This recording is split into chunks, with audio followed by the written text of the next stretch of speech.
Assalamualaikum warahmatullahi wabarakatuh. Perkenalkan, nama saya Hadi Zatul Rahman dengan NPM 10070320065. Di sini saya akan mempresentasikan tentang penanganan kawasan kumuh di Kota Sorong, yaitu di daerah Malamso.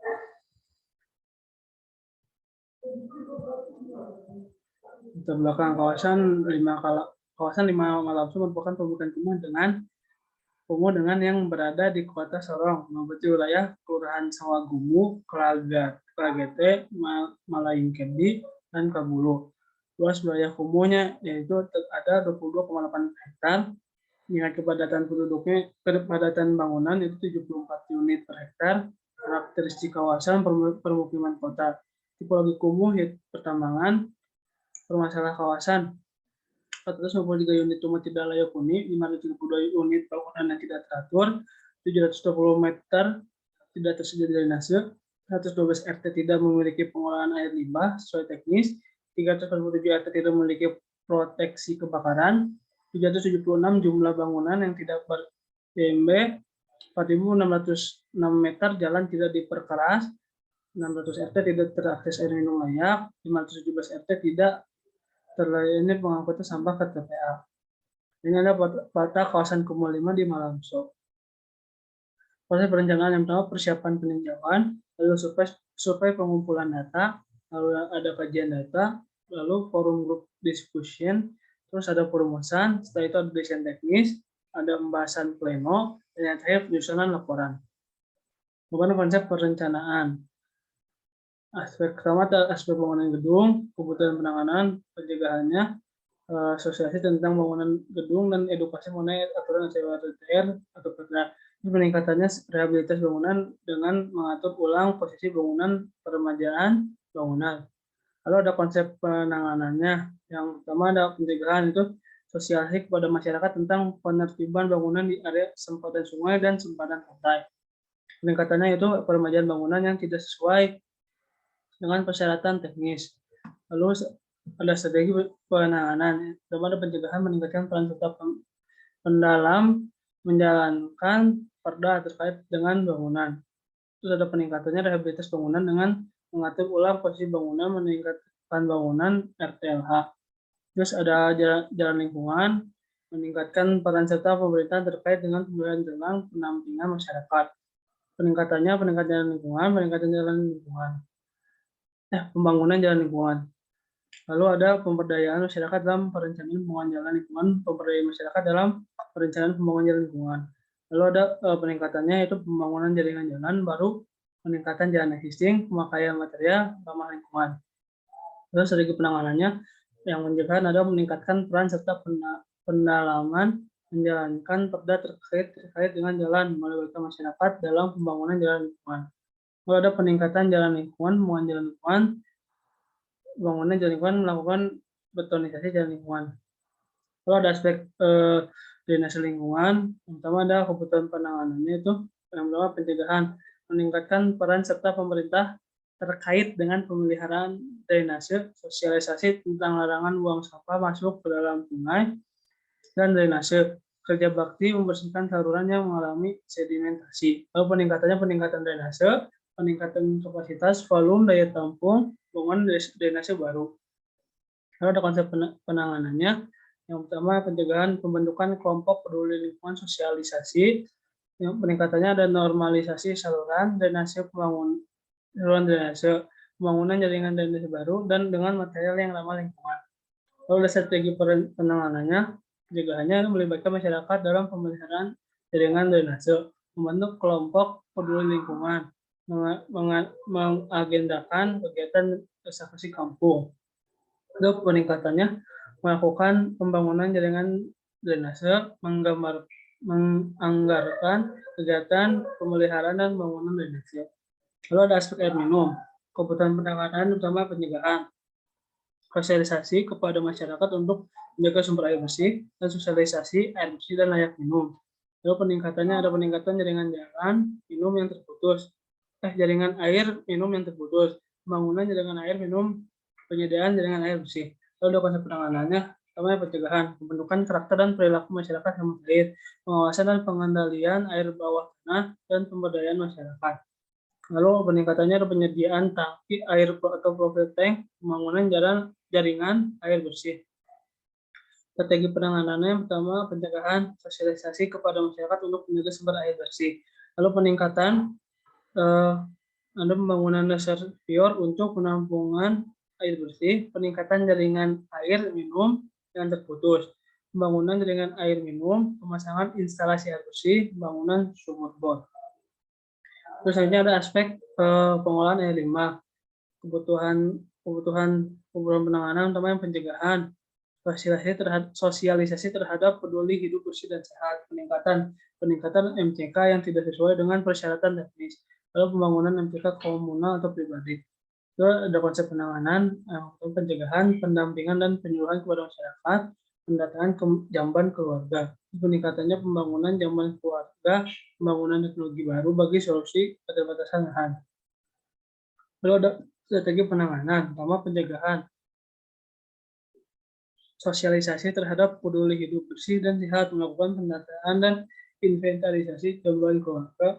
Lalu peningkatannya ada peningkatan MTK yang tidak sesuai dengan persyaratan teknis pembangunan MTK komunal atau pribadi.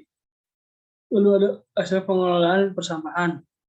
Kebutuhannya pertama pencegahan, sosialisasi dan edukasi mengenai sampah, larangan membuang sampah sembarangan, tempat pemilihan sampah sejak dini.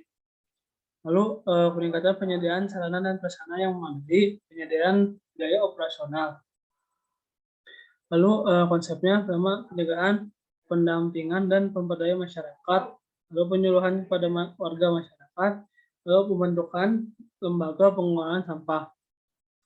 Lalu peningkatannya ada TPS terpadu, pengadaan bank sampah setiap kelurahan, pengadaan alat operasional pengangkut sampah. Lalu strateginya melakukan pencegahannya, melakukan program pemilihan sampah dari sumbernya, melakukan program pengolahan sampah menjadi bernilai ekonomi, melakukan sosialisasi rutin. Lalu peningkatan pembuatan tempat sampah 3R setiap rumah tangga, pengadaan motor, pengangkutan sampah, pembangunan TPS. Lalu ada aspek sistem proteksi kebakaran. Kebutuhan penanganan yang pertama pencegahan, sosialisasi terhadap bahaya kebakaran, peningkatan sosialisasi kepada warga, pemberian keterampilan pemadaman api. Konsep penanganan utama pencegahan, penyediaan jalur mobil pemadam kebakaran, pembentukan unit pemadam kebakaran skala lingkungan. Lalu peningkatannya ada sosialisasi kepada warga, pemberian keterampilan pemadaman api. Lalu ada strategi penanganan, ada pencegahan, sosialisasi terhadap bahaya kebakaran, lalu peningkatan jalan untuk akses mobil kebakaran, pemasangan instalasi APAR, hydrant di setiap titik rawan api. Lalu ada aspek ekonomi, pemetaan ekonomi masyarakat yang berpotensi menjadi hama industri. Lalu peningkatannya pemberian bantuan dana investasi. Lalu ada konsep penanganan. Yang pertama itu pencegahannya untuk pembentukan kelompok usaha masyarakat.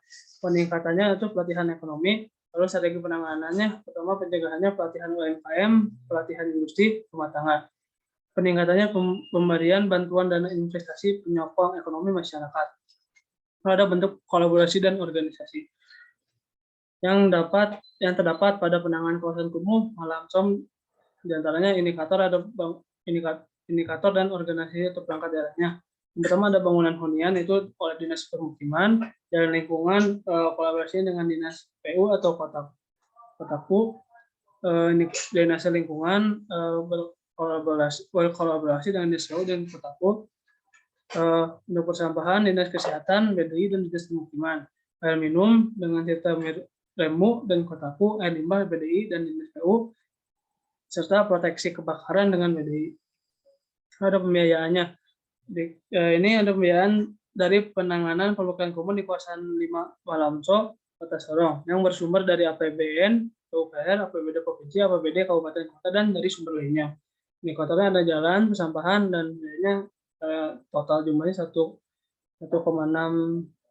miliar. Hasilnya adalah studi banding kasus penanganan di Kelurahan Yang Seret, Kota Bandung. Kelurahan Yang Seret mempunyai luas wilayah sebesar 38 hektar dengan jumlah penduduk 11.586 jiwa. Berdasarkan luas wilayah dan jumlah penduduk tersebut, maka tingkat kepadatan penduduk Kelurahan Yang Seret rata-rata adalah 304 jiwa per hektar. Di mana jika dibandingkan dengan Kecamatan Astana Anyar dengan luas wilayah 279,40 hektar dan jumlah penduduknya 66.658 jiwa, serta kepadatan penduduknya 238 jiwa per hektar. Maka dapat disimpulkan bahwa penduduk kelurahan yang syarat tersebut cukup tinggi. Lalu ada penanganan kawasan permukiman kumuh. Yang pertama ada peremajaan kota. Peremajaan itu sendiri diartikan sebagai upaya untuk meningkatkan kualitas melalui kegiatan perombakan dengan perubahan yang mendasar dan penataan yang menyeluruh terhadap kawasan hunian yang tidak layak huni. Nah, di peremajaan kota ini ada 3 aspek, itu upaya yang dilakukan dalam rangka peremajaan, lalu ada kriteria kawasan permukiman, dan yang terakhir ada tingkat kekumuhan kawasan permukiman. Selanjutnya ada kualitas peningkatan kualitas lingkungan permukiman. Tujuan dari program peningkatan kualitas lingkungan permukiman adalah menyediakan jalan akses, jalan setapak, saluran drainase, saluran pembuangan limbah, air bersih, dan fasilitas sosial seperti sekolah dan puskesmas untuk melayani penduduk berpendapatan rendah dan menengah. Menurut Direktorat Cipta Karya, program pembangunan perumahan dan permukiman, ciri-ciri kondisi kawasan yang dapat diterapkan program peningkatan kualitas lingkungan permukiman sebagai berikut. Yang pertama ada berada pada kawasan yang legal dan sesuai RTR. Lalu yang kedua ada tingkat kepadatan tinggi tapi masih dalam batas kewajaran. Yang ketiga ada kualitas PSDPU langka dan terbatas. Yang keempat, belum perlu tindakan penataan menyeluruh dan resettlement. Nah, yang terakhir ada dampak permasalahan bersifat lokal. Diantori dalam Undang-Undang Nomor 1 Tahun 2011 tentang Perumahan dan Kawasan Permukiman tidak mengenal adanya istilah kawasan kumuh, yang ada permukiman kumuh dan perumahan kumuh. Menurut UU Nomor 1 Tahun 2011, permukiman kumuh adalah permukiman yang tidak layak huni karena ketidakteraturan bangunan, tingkat kepadatan bangunan yang tinggi, dan kualitas bangunan serta sarana dan prasarana yang tidak memenuhi syarat. Sedangkan perumahan kumuh adalah perumahan yang mengalami penurunan kualitas fungsi sebagai tempat hunian. Metode analisisnya itu, data yang diambil pada analisis ini adalah data sekunder yang hanya memanfaatkan data-data yang ada di internet dengan jenis data kualitatif dan kuantitatif. Analisis ini dilakukan dengan analisis deskriptif, yang mana data yang telah ada dituangkan ke dalam kalimat yang memberikan banyak penjelasan. Jadi penggambaran bagi Kota Bandung dan Kota Sorong. Mungkin cukup sekian yang bisa saya sampaikan. Mohon maaf bila ada kekurangan. Assalamualaikum warahmatullahi wabarakatuh.